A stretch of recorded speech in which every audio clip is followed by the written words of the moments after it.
Naitwa Valen Biaki kutoka Kisii County, uko South Mugrange Tago. And then ninaenda Church House of Praise chini ya mchungaji Apostle Peter Ngene. Na nafurahia Mungu kwa kunipatia nafasi nimefika huko. Amen. Ya na nanyenyekea sana kufika mala hapa.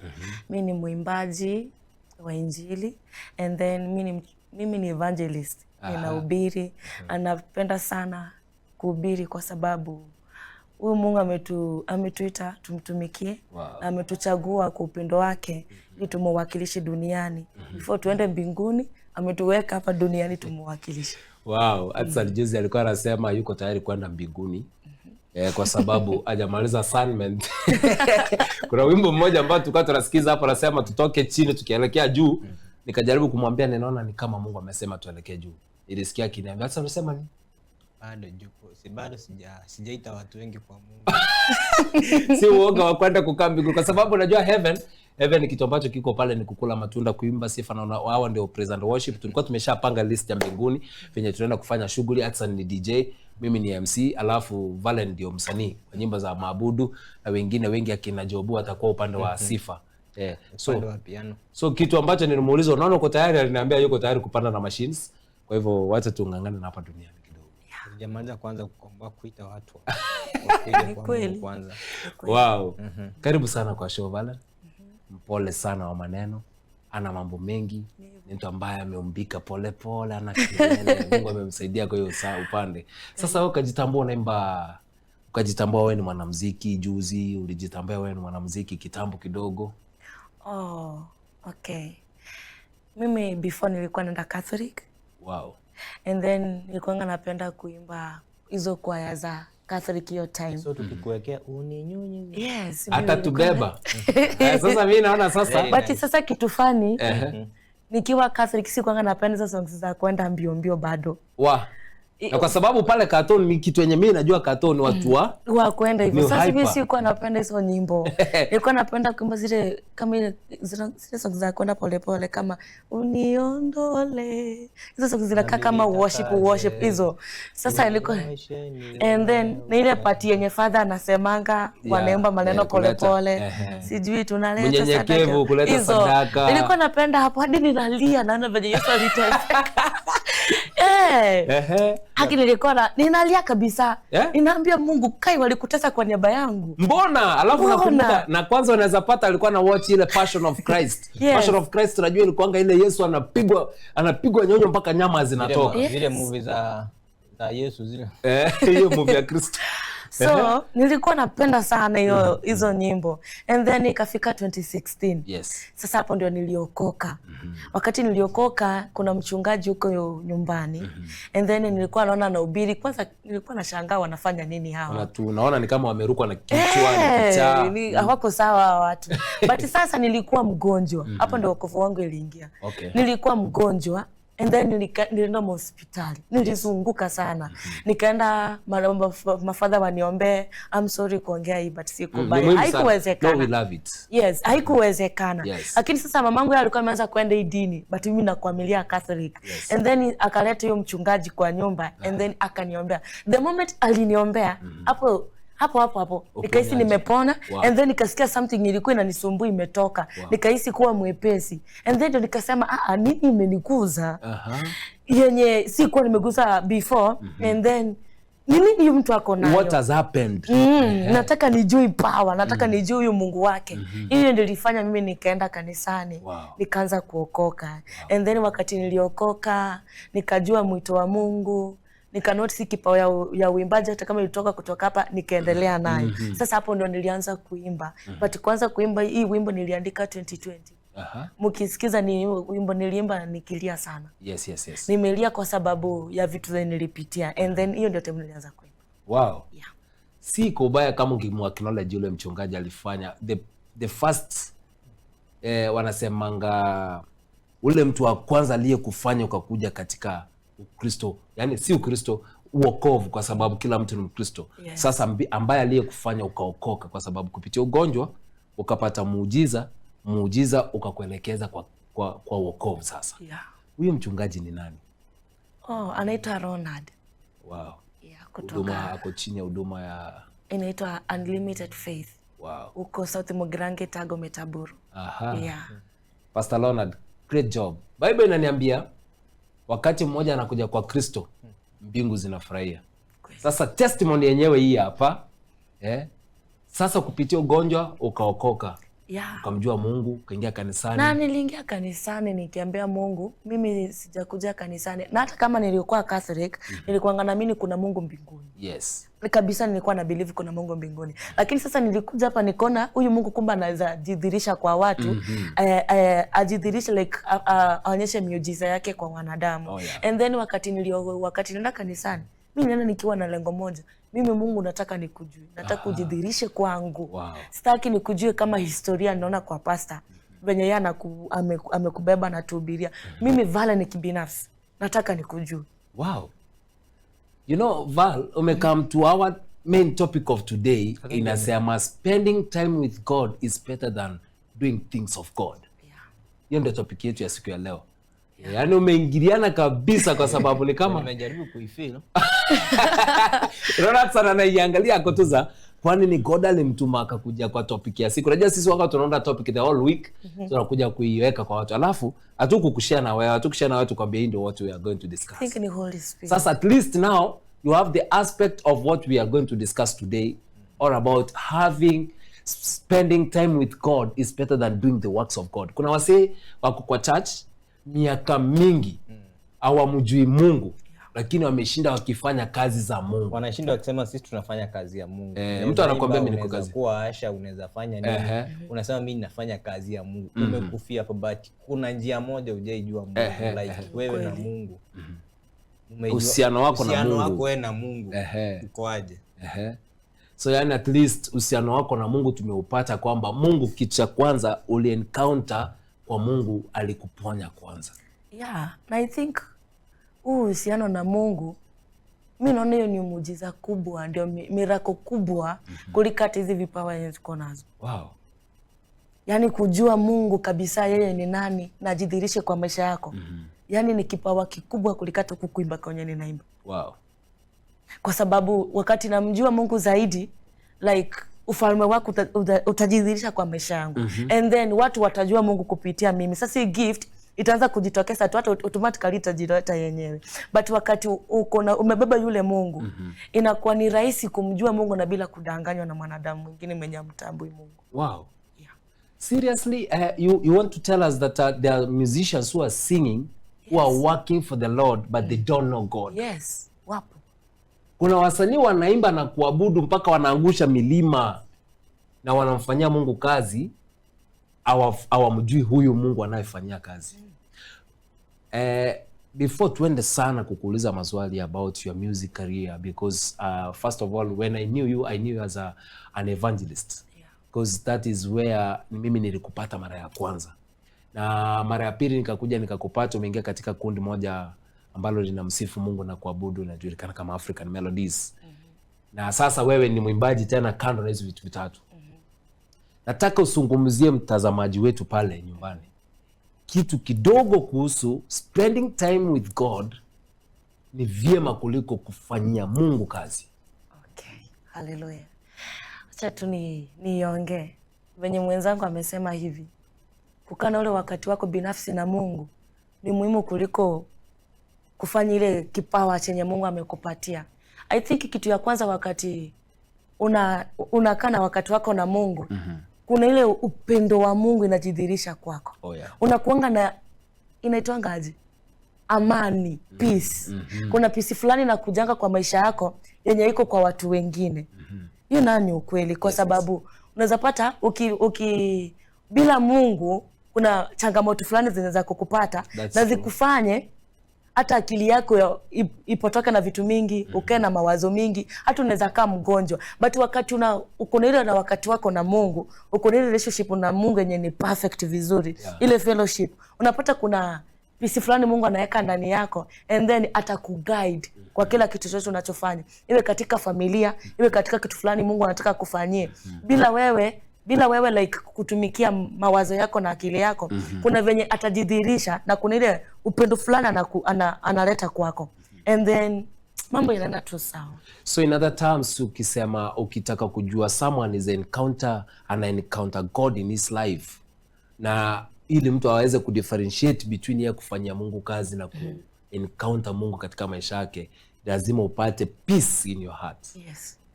Kabisa, wokovu, unajua wakati tumeokoka, wakati tumjua Mungu, anatupatia peace fulani yenye haiko kwa ulimwengu.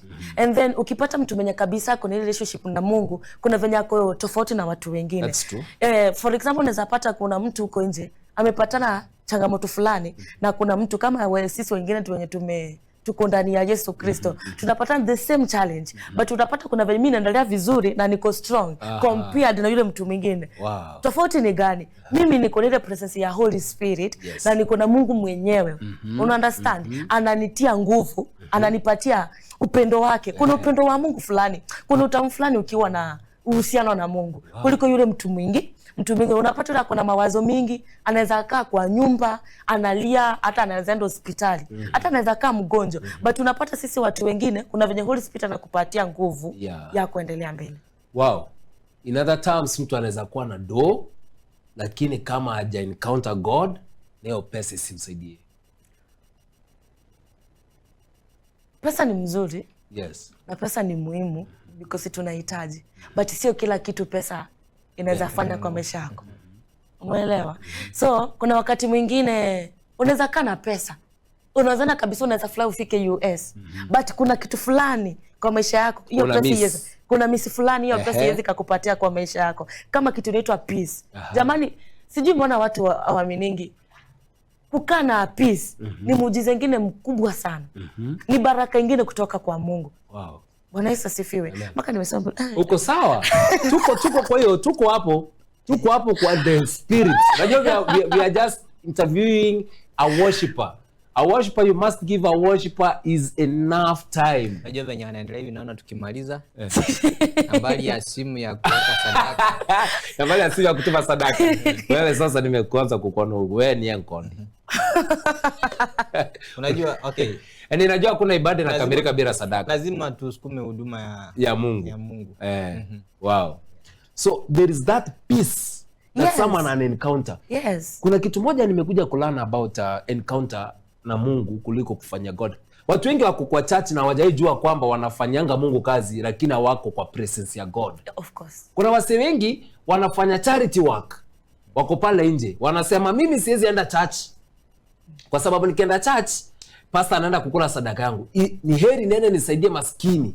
Now that's doing God's work. Unajua pia bado kuna design nyingine unaweza fanya hiyo charity work, but unaifanya uifanye na godly way. Unaona?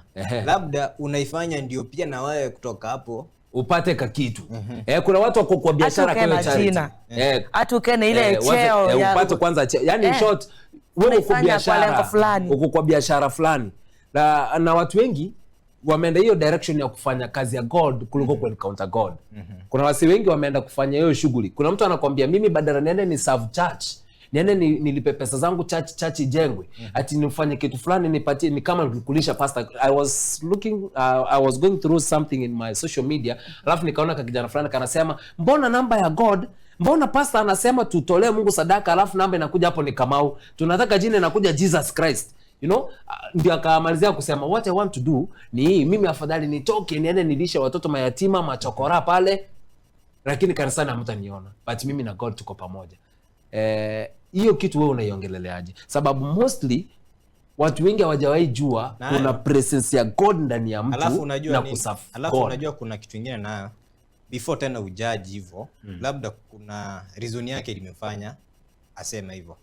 Okay, ukiweza angalia tu vizuri hivi, wanasemanga si wote wamuitao Bwana wataona ufalme wa mbinguni. Of course. Kuna wengine wanaweza kuja ni pastor, kumbe ni biashara. Unaona? Na labda ukiangalia tu vizuri na angalia Bond bila design ameanza, huyu wako biashara. Huyu si kanisa. So, kutoka hapo hata unaweza amua useme aje yenyewe hapa siwezi enda. Kwa sababu kama tukienda huko ni kama biashara. Na huyu ni kama anaifanya kazi ya Mungu. Hajajikutanisha na Mungu. Mbona niende huko? Now, on that point, Hudson anasema, you know, nataka tuiangalie from this angle. There are so many people who are working for God. There are so many people, including us, we are working for God.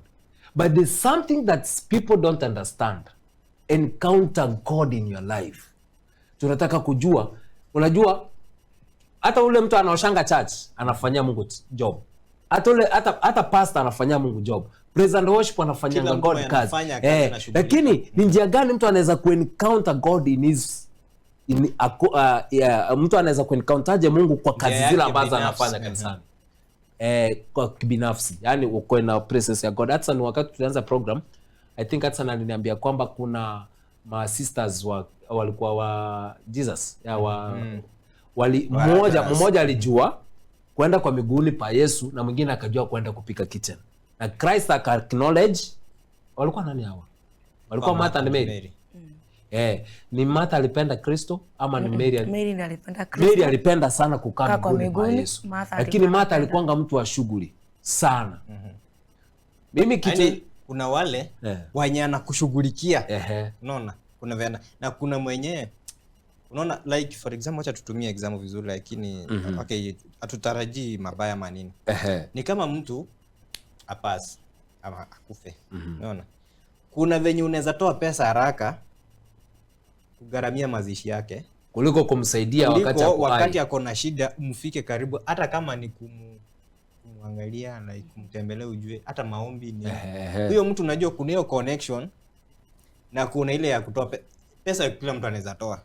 Unaona? But kuna ile yenye unaweza, huyo ako na shida, acha hata kama sina kitu ya kumpea, but acha nimfike. Unaona ile ukaribu, ile mtu mwenye unafika karibu hata kama hujampea pesa ama nini, kuna venye atakuona wa maana zaidi kuliko mwenye ametoa pesa. Unaona? So kwake ni kama Yesu aliangalia huyu wenye tuko naye hapa. Unasemanga rafiki yako ni mwenye mnakufa naye kwa dhiki. Kuliko yule mwenye anakuita kiongozi wakati uko na mavitu. So sasa, how do you encounter God? Before nifika hapo, kuna kitu uliniuliza mara ya kwanza, nataka niongelelee hii yenye watu kusema niongelele before nisahau. Ulisema ya kwamba kuna watu ambao wanafanya charity huko nje, but anaona kanisani hawezi akafanya. Mimi naona changamoto ni hii. Na changamoto ni hii, kitu ya kwanza. Changamoto ya kwanza ni mtu kutojua Mungu. Changamoto ya pili, like unapata mtu anafanya kuonyesha society ni somebody in quotes. Hakae na jina na cheo. And then kitu ingine sasa naonelea maoni yangu. Kutoyo shida ya watu kufanya charity ama kufanya services kanisani ama uko nje bila kumjua Mungu. I think ukiwa na ile njaa na kiu ya kutaka kumjua Mungu, naambia Mungu, mimi natamani kukujua. Like nimekusikia kwa Musa, nimekusikia kwa akina Petira, akina Paul, uliwatokezea wao. Na nimeona wachungaji wengine hapa duniani wenye wamezaliwa kama mimi asisi kwa Bible, ni Biblia. Kuna watu sasa wenye naona kabisa physically mimi mwenyewe kama mwanadamu kama mimi. And then wanasema umewashukia wewe mwenyewe. Mungu, naomba ukaweze kudirisha kwangu, nikaweze kukutambua. Na mimi nataka kukumit one. Mimi nataka nikumit one on one. Like nataka niongee na wewe kama rafiki yangu. Inata tamsira jaru kusema unamwambia shuka na usitumane. Yes, wewe mwenyewe. Sasa kutuma kama malaika wako. Mimi nataka nikujue wewe binafsi. Nataka nikujue. I think ukikaa na hiyo kiu ya kutaka kujua Mungu yeye ni mwaminifu, lazima atashuka, because anaona sasa unataka kurudi kwake, unataka umjue yeye ni nani. Trust me, Mungu lazima atashuka and then atajitokeza kwako na utamjua. Sasa kutaka kuingia mambo na services, I think mali kutakuwa na changamoto mali inatokea. Ni ile kitu ya kwanza inaitwa unajitambua kwa Kristo. Wakati umemjua unajitambua kwa Kristo ni nani, and then utalearn principles katika mambo na ulimwengu wa kiroho. Utajua venye zinaenda, and then wakati umetambua hizi vitu zote kwa Mungu, kupitia usaidizi wa Roho Mtakatifu, kuna venye neema ya Mungu itashuka juu yako. And then atakufungua, atakupatia wisdom. Atakupatia hekima ya kufanya kila kitu. Atakupatia hekima ya kufanya huduma, ya kufanya maybe kama ni ushering, ya kufanya hata biashara huko nje, ya kufanya hata mambo na charity. And then wakati atakupatia, atavunja vitu fulani kwa maisha yako. Ataondoa hiyo majina, ataondoa hiyo mambo na hiyo hiyo ukubwa tunataka, yani nataka nifanye watu wanijue mimi ni mtu mkubwa kwa society, mimi naweza ama kutaka kufanya ministry ndio unasema nataka nika celebrity, kutaka kisi nataka nika somebody, ni mimi sasa star hapa, mimi star hapa like nataka niheshimike. You understand? I think Mungu atoa hizo vitu and then utapata services zenye utafanya, utaifanya out of love, na ile genuineness ya kujua Mungu, and then unaifanya na unyenyekevu, like ni favor ya Mungu imeshuka kwako, amekuchagua wewe, sasa unaifanya hiyo service and then kudhirisha ulimwengu yeye ni Mungu kupitia huyo. Wow. Amen. Sasa sijui tuta explain nini kama hujelewa hapo, sijui unataka tu explain nini. Mimi kitu inaweza sema tutake kwa hiyo topic ni kusema kwamba omba Mungu akupatie wisdom enough. Omba Mungu akupatie wisdom ili ukaweza kudetect kwamba I am in his presence, I am not working for God. With my work I have to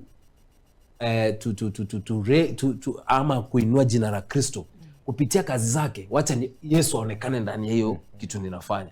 Kupitia ushering yangu Yesu aonekane, usionekane wewe, ama usiende ukafanye kanisani ili pastor akakuone. Kama tunafanya unajua kuna katipu mahali. Ama unajua vitu zote. Hata kwa biashara. Like hata ukiinuka iende ikaifanikiwe, unasema tu ni kwa utukufu wa Mungu. Yes. Inakaa hiyo mentality unyenyekevu. Ina ya Mungu amenijalia. Kuna watu wengine wameanza biashara, hawajafanikiwa, hawajafika kwa level yangu. But mimi nimepata hiyo kibali. Mungu asante.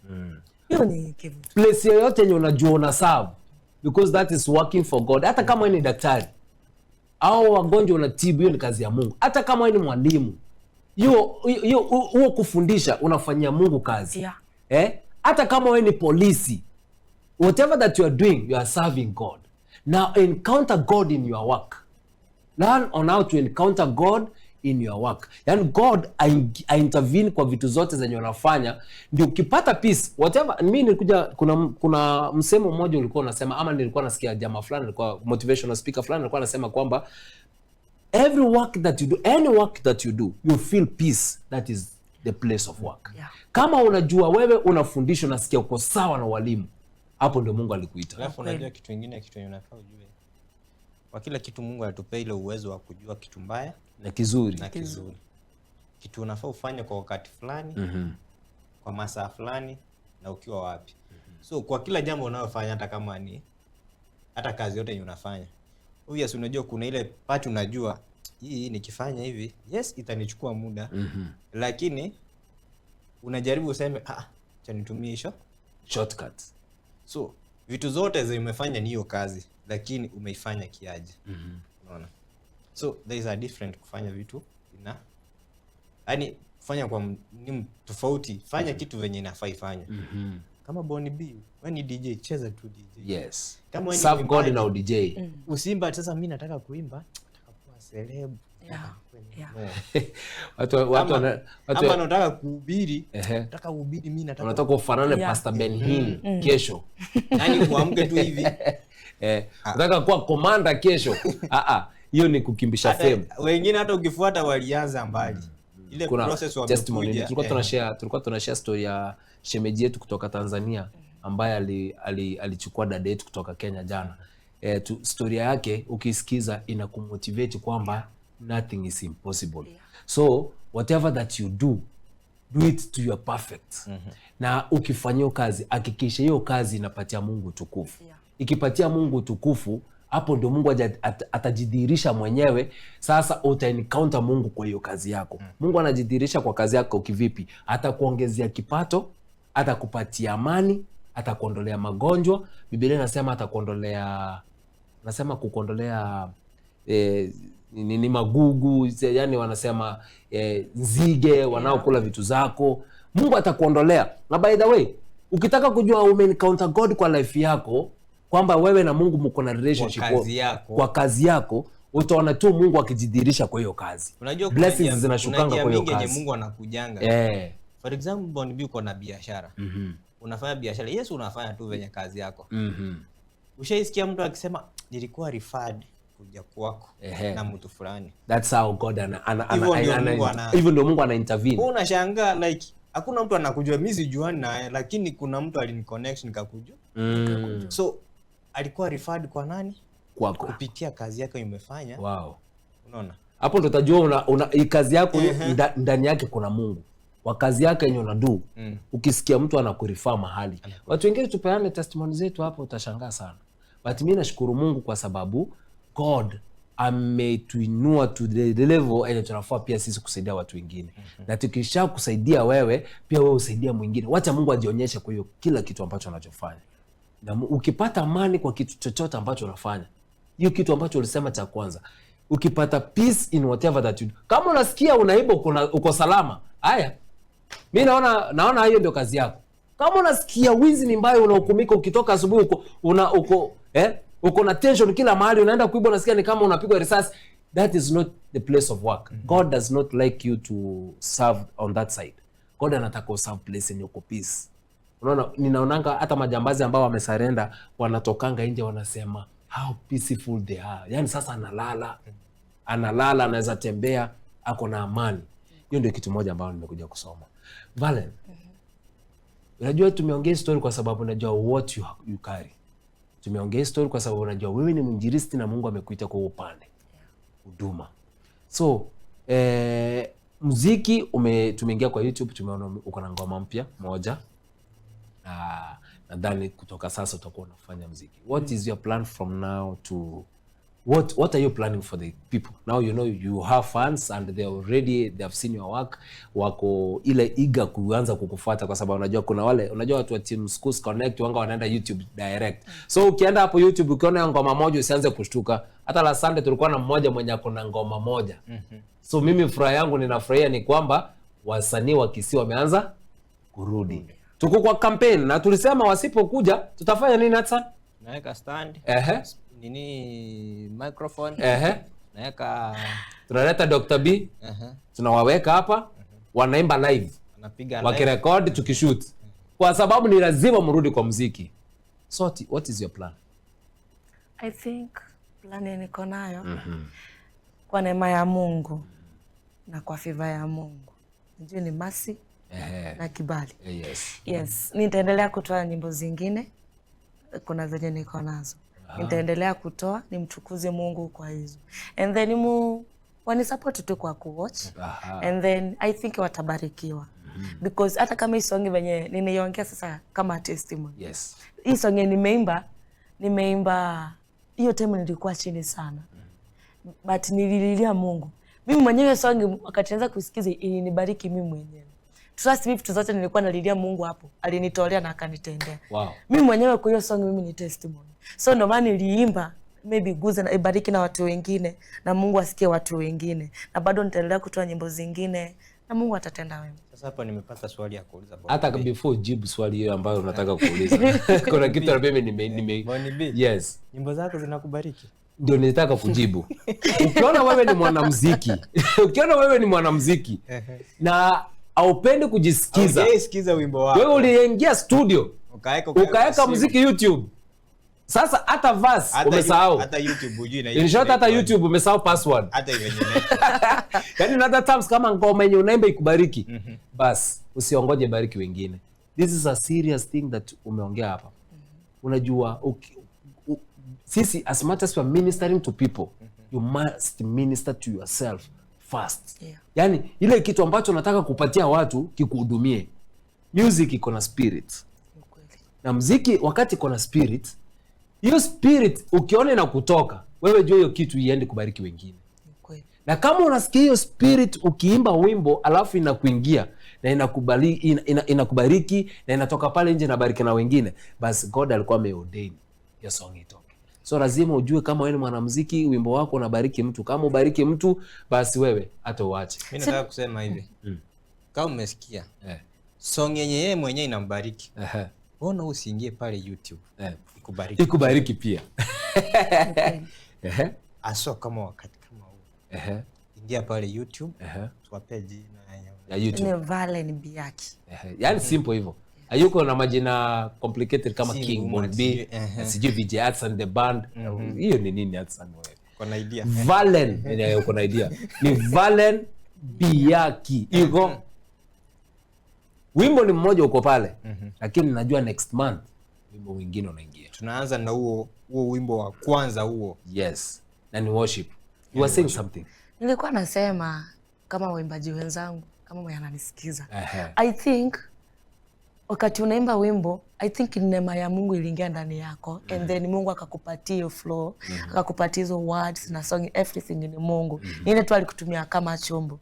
I think kama for example tumie wimbo wangu, mfano wangu, wakati mwingine nikiwa chini, mimi ni mwanadamu hata kama naubiri, I'm a human being. That's true. So wakati mwingine, wakati nikiwa chini, ninaweka hiyo song.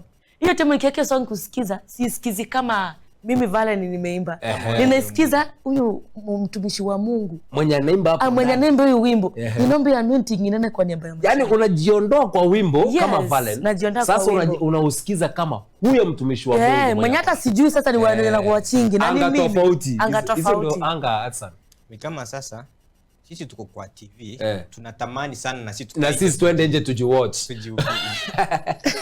Yeah, like ninasemanga huyo mtumishi wa Mungu, naomba Bwana hiyo machozi, hiyo kitu anatamka inifanyikie. Naomba initendekee. Trust me, inafanyikanga. Wow. Na unajua sasa kitu kinafanyanga sometimes shida na kwanga sisi kwa uimbaji. Mtu anaona mimi nikimba, mimi kazi yangu ni kubariki huko nje, mimi kazi yangu ni kuendanga. But kumbuka wewe ni mwanadamu. Kumbuka ni favor ya Mungu. Hizo words ni Holy Spirit alikupatia. And then hiyo song inaweza kaminister kwako tena pia. Wow. Venye nabariki watu wengine huko nje, itakubariki pia wewe. Ukiwa chini ama ukitaka kukaa na nguvu, unaweka, si hata wewe ukitaka song ikupatie nguvu. Kuna wimbo unaweka. Understand? Kuna venye ukisikia song fulani unasikia umebadilika. Ama unasikia uko na furaha, ama unasikia kama ulikuwa mgonjwa umepona, ama unasikia ile machozi, ile sadness ulikuwa nayo inaondoka. Ni kwa nini song uleke ile yake, atmosphere yake inaenda kwa maisha yako. So pia wewe song yako inaweza kaminister kwa ikuminister mwenyewe. Unastahili kuheshimu hiyo ministry. Because hiyo ni inakufanya unakuwa wewe venye unakuwa. Lazima niheshimu ya anointing yenye iko ndani yako. Iko ndani yako. Unajua kuna wenye nishaikutana nao waimbaji. Mtu anasema kuna wimbo moja napenda sana. Kwa wimbo wako. Na ni nyimbo zako. Kuna wimbo moja napenda sana. Hizo zingine uliimbia nani? Sikiatsa. No, ndio maana wanga hata mimi nasemanga hivi. Huwezi kuwa umepewa nini wimbo, umepatiwa album alafu kuna moja inakubariki kuliko zingine. Moja inakubariki kuliko zote. Mimi wanga na waitanga watoto wangu wote. Sasa una expect hizi zingine zibariki wakina nani kama ianzi na wewe? Ni ukweli. I think songs zote zinasiri kukuguza. Wewe ndio wa kwanza. Kama song ikuguzi, usidharau. Ni hivyo. Lazima iminister kwako kwanza. Kama ni ya kukurebuke, inaanza kukurebuke wewe mwenyewe. Kama ni ya uponyaji, itaanza na wewe. Unajua ikianza na wewe, uko kwenda nje ikosa. So kama gospel songs zinafaa, unajua ile ni kitu unanenewa. Unaona? Lakini hizi zingine tunaweza sema uliangalia, uliimba kupitia vitu uliona, whatever that yani situation ulipitia, una zile zina ministanga. But sasa ikifika wakati ni injili, hiyo ni kitu inakuongelesha. Yaani ni kama umepewa message ukaambiwa irecord, itakuja kutumika wakati fulani, either kwako ama kwa watu wengine. Unaona? So isikuwa ati wewe umerecord umerushia watu wengine. Usijaribu kutufanyia hiyo kitu eti unataka kurekodi tupatie tukuchezee. Actually hata naomba Mungu atusaidie na wisdom. Ama ni wisdom na the spirit of divine. Yaani tuna divine, tunajua huyu mtu alirekodi wimbo ili tumcheze, tusicheze. Yaani lazima huo wimbo ikubariki kwanza ndio tupatie. Yeah. Sasa I saw you in a certain group of young men. Please tell us about this team. Wow, I think hii timu ni ya waimbaji, ni ya watumishi wa Mungu, ni kikundi ambao ni ya vijana. Walianza kumtukuza Mungu kupitia uimbaji ambao ni African Melody Band. And then wakati nilikuja Kisii nikaona wanafanya kazi mzuri. And then plus mimi napenda kuimba. Mimi nasemanga, mimi naambianga Mungu ukiona kuna mtu mwingine umepatia huduma huko nje hataki kuifanya, niongezee zikata 20. Nitazifanya zote. Unataka kuchukua kila ofisi zote 5? Mimi naambianga Mungu hivi, Dr. Bon B. Nasemanga hivi, kuna mtu amepatia kipawa na Mungu and then hataki, maybe hataki kusikiza nini Mungu anamwambia. and then maybe anaona shy, maybe like kuna venye mtu inakanambia Mungu kuna mtu kama wewe anakataa, mimi niko hapa available, mimi nipe tu wewe, bora unipatie nguvu na nishike mkono, mimi nitafanya. Hata yule wa talanta moja si alinyang'anywa, akapatiwa wewe yako na 5. Si unajuanga msanii ukikataa kuimba Mungu ameweka wengine bending 7 kama wewe. Ukikataa kuimba ukianza kuinua kiburi hata anapatana wengine, hata anapea AI so ukaingia kwa kundi moja safi ambalo linafanya huduma linaitwa African Melody Band. Yes, nilijoin hiyo kikundi because naona wanamtukuza Mungu, and then pia mimi nikajiambia wacha tujiunge pamoja, tukuze Mungu katika mji kutoka Kisii, and then Mungu eneo watu kutoka Kisii, tukuze Mungu pia sisi, at least Kisii kuwe na waimbaji na watumishi wa Mungu, sio waimbaji peke yake, hata tuone wanawake wengine wanahudumu, because Kisii tuko na limitation ya wanawake wachungaji. Nani ukweli, hatuna wachungaji Kisii wanawake ambao wasimama wamechukua hiyo gap, wako hiyo inaitwa aje, hiyo energy ndio hiyo. Sasa kama watumishi wengine kama wanaume, unajua kuna wanaume venye wako, I think Kisii kuna uoga fulani imeshika wanawake, but naomba tu Mungu atusaidie. Watu tukisema wengine waliingia kwa ndoa ambazo wanaume wenyewe wa support. Alafu kuna hiyo mentality wanasema wanawake ni wengine wanasema mwanamke hafai kusimama kwa madhabahu. Kuna wale watu wako na hiyo tabia za kudhania wanawake hafai kusimama kwa madhabahu. Wanasahau kwamba Marita walikuwa wanahubiri kupitia kazi walikuwa wanafanya, akina Dorcas. I think tunafaa tupange siku moja. Studio ni kubwa. Tulete band. Set pale ma drum, tupige live, set hapa, pige. Unaona aje tuleta African Melodies, kwa sababu mimi so far au ndio Schools Connect. Tuleta African Melodies wakuje, yani wakuje wabariki watu hapa. Sasa tunataka next time hatutaleta mwimbaji mmoja, sasa tulete band na waimbaji ndani yao. Tuchanganya wale ambao tulisema wakuje kurekodi hapa live. Tuleta hapa akina Lanis mwenye ananitazama saa hii, alafu amenyamazisha wewe. Sasa ananiambia 7 wewe tutapatana. So mimi wakati unatukimbisha sana, na ningependa tukue na wakati mwafaka. Ningependa sasa next time sikulete kama mwanamuziki, nataka nikulete kama mchungaji, tukuje to share. There's a lot of things that is happening outside here. Kuna young men, young women wanna go through depression, wanna go through a lot of stuff, wameona kama God aliwasahau. Kuna kitu ambacho imetokea hapa nje, watu wameanza kusema, unajua kuna spirit fulani imekuja of confusion. Watu wameanza naona watu wamengoja Kristo arudi miaka na miaka, tuwalevo wameanza kumuita Yesu wa mzungu.